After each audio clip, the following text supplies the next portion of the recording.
So how old are you right now? I'm 17. You're 17 years old. 17, okay, yeah. right? And when you start out like that, you're not from Los Angeles. I'm from Kentucky. Okay. Kentucky. Okay. So when you got to Los Angeles, where did you go first when you came here? Oh, we went to this magical land called the Oakwood Apartments. Okay, explain does everybody know what the Oakwood is?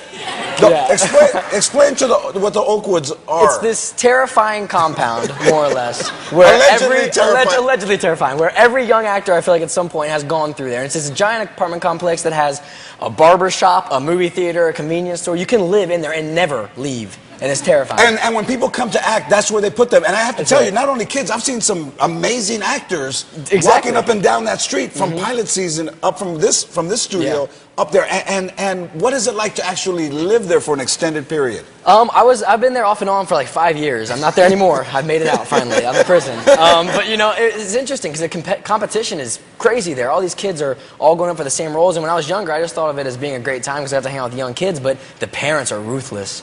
Ruthless. I got freaking like cornered by these 3 moms once, and at this point I was like getting callbacks, which is like a really big thing, you know, when you're starting out, and so these moms cornered me and basically made me read my lines to them so they could tell their kid how to read them, and I was just like, okay, I took a shower and cried for hours afterwards. They held the script up and made you read it? Yeah, it was embarrassing. They make you feel dirty, that's why you took a shower? Yeah, I did.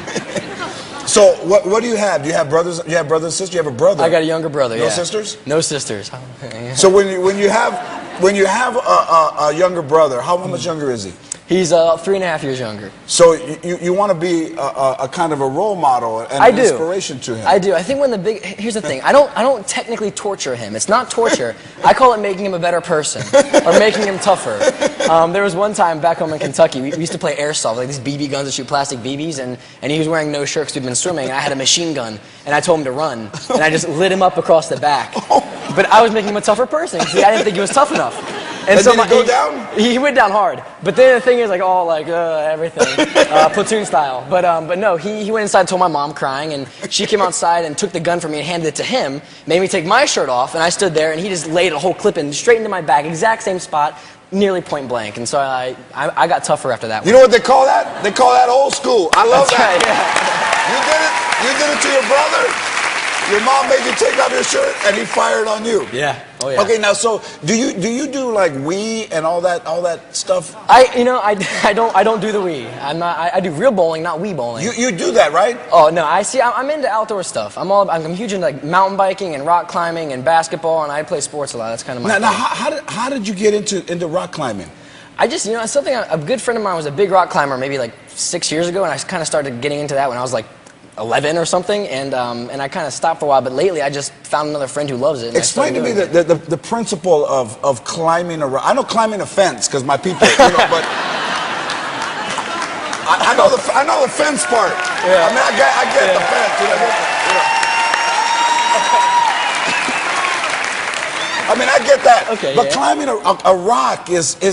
You look at it and go, I think I can climb that. Or when you're halfway up, I mean, what is your process? There's definitely some halfway up, I shouldn't be doing this kind of moments. I went climbing the other day, and I was like 60 feet up, and I was doing this kind of climb where you don't have a rope above you, you have your rope attached to you, and you have to like clip in and do all this stuff while you're hanging on by like 2 fingers, and it's a little intimidating. But I was cliff diving once in Hawaii, and I did a belly flop from 50 feet, and I ended up going to the hospital because I was like coughing up blood and all this horrible stuff.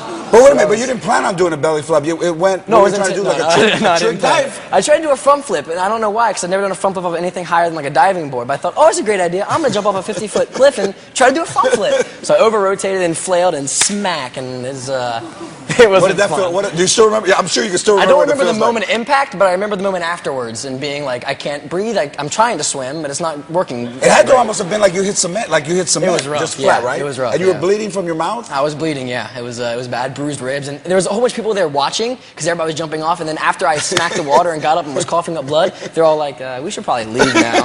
So everybody left me, and I was like, "Ugh." That's hilarious.